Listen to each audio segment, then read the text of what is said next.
मैया 24 तारिख मोनाबिलिनिफ्राय बे बरदिनखौ खुंबाय थादों बे 2022 मायथाइनि जों बे बरदिनखौ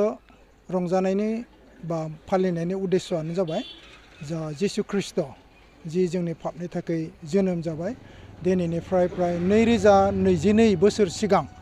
बिथाङा जोंनि बुहुमाव जोनोम जाफैबाय आरो बे बुहुमाव जोनोम जानानै थारैनो जों जायफोर पापाव गोग्लैना थानाय मानसि बे पापाव गोग्लैना थानाय मानसिफोरनि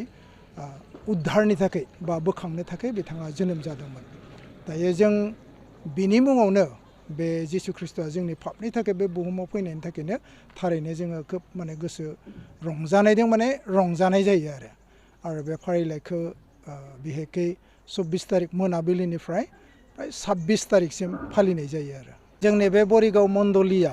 बा गिर्जाया 1914 मायथाइनि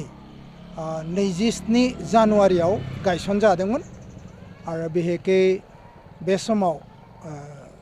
जोंनि बे जायगाथिं कुनु ख्रिस्टियान बिदि गामि गैयामोन बा मण्डलि गैयामोन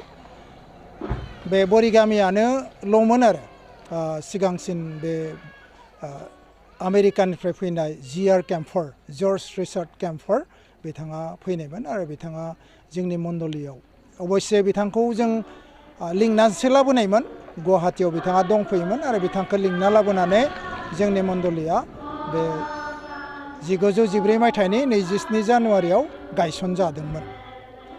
अबयसे ओरैबायसा जे जोंनि बे बरिगाव मण्डलिया बाप्टिस्टआवसो सोलायदों 1870 मायथाइयावनो जोंनि बरिगाव मण्डलिया गायसनजादोंमोन 1870आव आरो बेयो अबयसे बाप्टिस्ट नङामोन सिएनआइमोन आरो चार्चेस अफ नर्थ इण्डिया बेबायदि गिर्जामोन खिन्थु उनावहाय नैबे बाप्टिस्टआवहाय जों सोलायनाय जादों आरो बे बर' बाप्टिस्ट कनभेनसन जितु दङ गेदेर मोनसे बर' बाप्टिस्ट कनभेनसन सभा बिनि भितराव बे प्रथम माने बाप्टिस्ट हिसाबै गायसनजादों आरो सिएनआइआवबो बेनो प्रथम गायसनजादों आरो 1870 मायथाइयाव।